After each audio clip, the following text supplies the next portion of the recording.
बिस्मिल्लाहिर्रहमानिर्रहीम। इय्याका नअबुदु व इय्याका नस्तईन। जनाब स्पीकर, मैं सबसे पहले तो अपनी पार्टी, अपने एलाइज, इनका शुक्रिया अदा करना चाहता हूँ कि जिस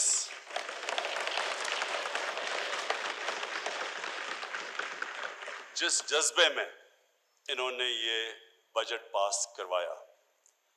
मैं इस बजट सेशन में बड़ी तकरीरें हुई, हर किस्म की ऑपोजिशन ने भी तकरीरें की, उसके ऊपर मैं बाद में आऊँगा। पाकिस्तान में जो सबसे ज़्यादा जुल्म किया है ये 30 साल की पॉलिटिक्स में, इन्होंने हमारी मोरालिटी ख़त्म कर दी, इन्होंने हमारी अखलाकियात ख़त्म कर दी। और मैं इस आदमी की अब बात करता हूँ जो यहाँ अपने आप को डेमोक्रेट कहता है। यहाँ नवाज शरीफ तकरीर कर रहा था, ये इधर बैठा हुआ था। नवाज शरीफ अपनी तकरीर में कहता है ये हैं वो दस्तावेजात जो बताएंगे कि लंदन के फ्लैट्स किधर से खरीदे गए। पैनामा में पकड़े गए, इनके नाम आ गया इनका, उससे पहले तो मानते नहीं थे। अब इन्होंने बताना था कि पैसा आया किधर से। यहां असेंबली में ये हैं वो दस्तावेजात। इसकी बदकिस्मती नवाज शरीफ की, इसको क्या पता था कि इसने सुप्रीम कोर्ट में चले जाना है। और वो मैं अपनी पार्टी को खास दाद देता हूं कि हमारी मूवमेंट की वजह से वो सुप्रीम कोर्ट पहुंचे। अब जब सुप्रीम कोर्ट पहुंच गए तो पता चला कि ये दस्तावेज तो फेक थे, ये तो जाली थे, और सुप्रीम कोर्ट में पकड़े जाना था। तो सुप्रीम कोर्ट में एक और जाली चीज आ गई, कतरी खत आ गया।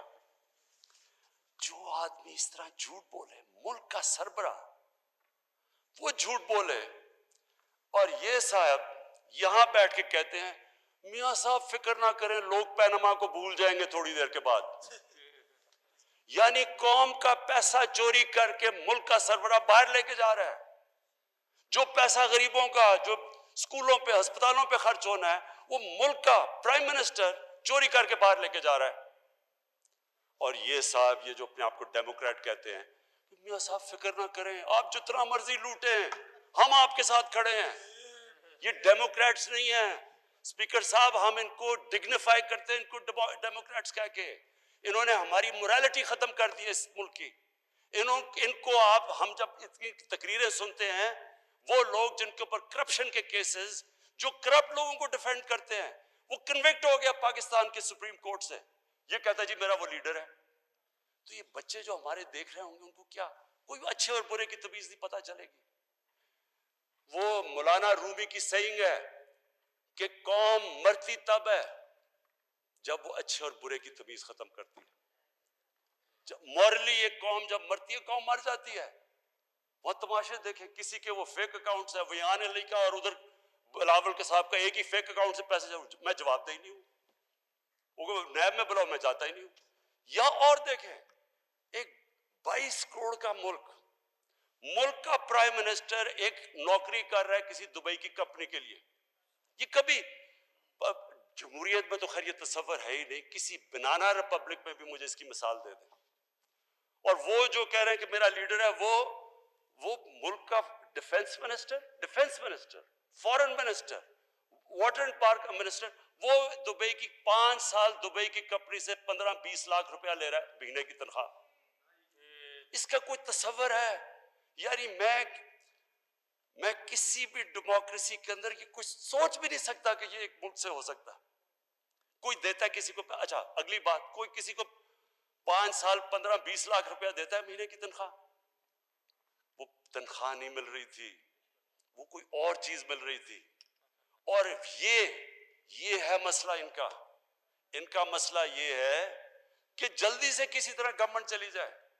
पहले दिन से ना इन्होंने मुझे तकरीर करने दी, पहले दिन से जी गवर्नमेंट फेल हो गई। पहले तो एक घर को आप मकरूज कर दें, उसके ऊपर कर्जे चढ़ा दें, बिजली के बिल उसके ऊपर कर्जे चढ़ जाए, उसके गैस के बिल चढ़ जाए, वो घर बिल्कुल कंगाल करके, और फिर वो घर वाले आपको निकाल दें और आप घर वालों से जवाब मांगे जी बताएं आपने घर कैसे कंगाल किया। पहले दिन से शुरू हो गई जी गवर्नमेंट फेल हो गई है।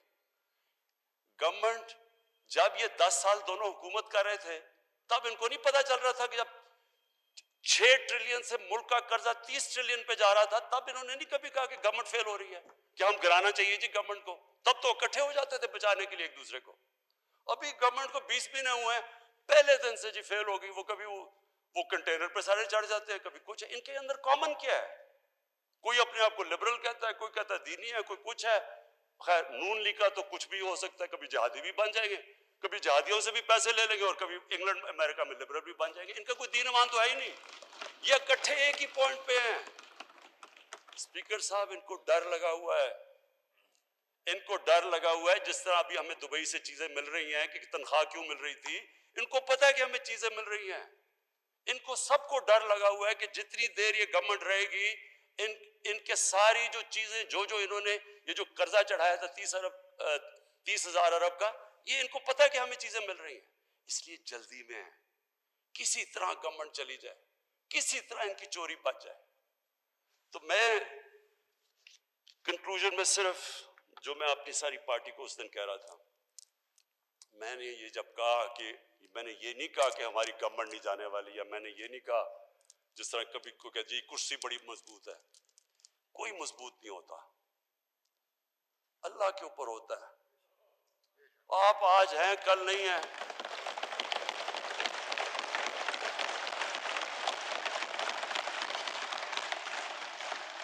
स्पीकर साहब, मैं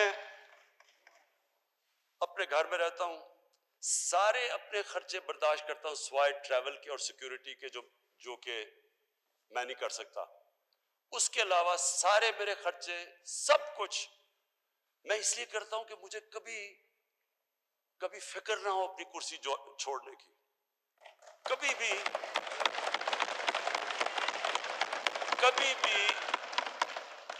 भी मुझे अपने असूलों पे और नजरिए पे कॉम्प्रोमाइज ना करना पड़े। जब भी मुझे कहा गया कि जो हो ये चीनी माँ, ये तो मुशर्रफ नहीं कर सका, तो ये तो आपको गिरा देंगे, कभी भी। और मेरे यंग पार्लियामेंटेरियंस को मैं ये कहना चाहता हूं कि कभी भी आपको अपनी कुर्सी छोड़ने से घबराना नहीं चाहिए, कभी डर नहीं होना चाहिए।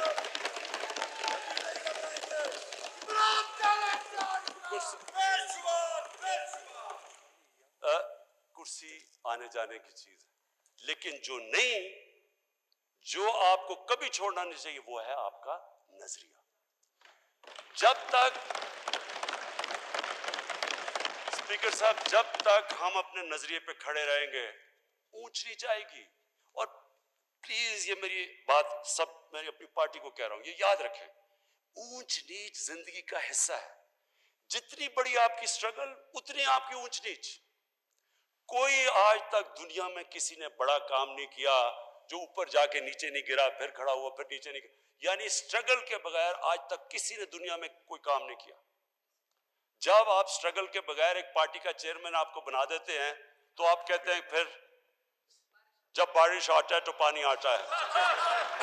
क्योंकि आप बस यानी आपने कभी स्ट्रगल ही नहीं की। आप लॉकडाउन कह रहे हैं, यही नहीं पता कि बेचारे गरीब बस्तियों में लोग रहते कैसे, क्योंकि आपको पता ही नहीं है। लीडरशिप एक स्ट्रगल का नाम है, एक स्ट्रगल लीडर को बनाता है।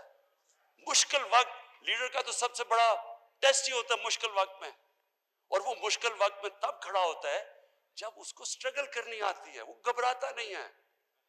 तो ये जो हमारा मुल्क जिधर आज खड़ा है, स्पीकर साहब, ये मैं आज आप सबके सामने कहूं कि फिर से मैं रिपीट करता हूं, कई तरह ये हमारी तारीख का सबसे मुश्किल वक्त है, और कई तरह इंशाअल्लाह ये अगर हम ये जो रिफॉर्म्स मैंने आपको कह दी, जो हमारा पूरा प्रोग्राम बन गया है कंस्ट्रक्शन इंडस्ट्री के ऊपर, मैं पूरा मेरे ऑफिस से सारी कंस्ट्रक्शन इंडस्ट्री को हम इस तरह इसलिए चला रहे हैं, जो मैं खुद मॉनिटर कर रहा हूं, कि उसी से हमारे लोगों को नौकरियां मिलेंगी।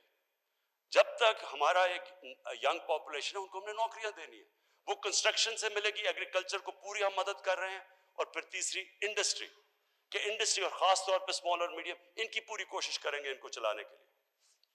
लेकिन ये हमें समझ आना चाहिए कि ये जो अल्लाह ने हमें मुल्क दिया है, जो अल्लाह ने तोहफा दिया पाकिस्तान का, ये तोहफा है।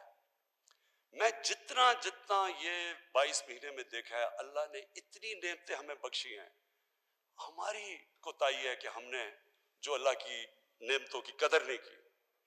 जो चीज आप जगह उठाएं, आप देखेंगे पाकिस्तान को अल्लाह ने वो बख्शी हुई। मैंने सारी दुनिया देखी है। स्विट्जरलैंड चले जाएं, कहते जी न्यूजीलैंड $50,000, सिंगापुर चले जाएं, कैसे वो कोई मुल्क मुकाबला कर सकता है इस मुल्क का जिसको अल्लाह ने क्या क्या, आप नाम ले और अल्लाह ने पाकिस्तान को दिया हुआ है। और सबसे बड़ा जो हमारा स्ट्रेटेजिक लोकेशन अब है, हमें हमारा जो लोकेशन है और फिर चाइना के साथ जो हमारे ताल्लुकात हैं, मैं आज आप सबके सामने कह रहा हूं कि जो हमारा इस वक्त स्ट्रेटेजिक रिलेशन चाइना के साथ है, ये इंशाल्लाह हमने अपनी ये रिफॉर्म्स कर दी, अपना हाउस इन ऑर्डर कर दिया, इंशाल्लाह ये वो मुल्क बनेगा। मैं आज पेशन गोई आपके कर रहा हूं, ये मुश्किल वक्त है, इससे निकल के ये वो मुल्क बनेगा, ये फिर मिसाल बन जाएगा सारी डेवलपिंग वर्ल्ड के लिए, जो 1960s में हम एक वक्त पे मिसाल बने हुए थे।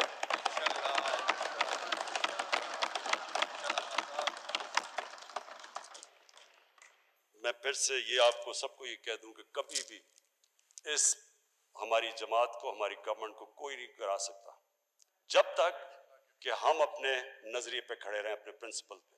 हम तब नीचे जाएंगे जब ये जो कहते हैं ना, ये सारा शोर मचा हुआ कि किसी तरह बस 6-7 लोगों को इमरान खान कह कि जी फिक्र ना करो, मैं NRO आपको दे दिया। जनरल मुशर्रफ की उस गवर्नमेंट इतनी बुरी नहीं थी, लेकिन जो उसने NRO दिया, उसने इस मुल्क को इधर खड़ा किया अल्लाह के। आप देख लें, NRO से पहले पाकिस्तान की इकोनॉमी देख लें, सब कुछ देख लें, कर्जे देख लें। वो जो 2 NRO दिए उन्होंने, उसके बाद जो 10 साल में मुल्क लूटा गया, वो यही चाह रहे हैं मेरे से कि किसी तरह इमरान के ऊपर प्रेशर डलवा के, किसी तरह -1 करवा के ये बच जाएंगे। इन्हें नहीं पता कि ये -1 हो भी गया तो बाकी भी कोई इनको नहीं छोड़ेगा इंशाल्लाह।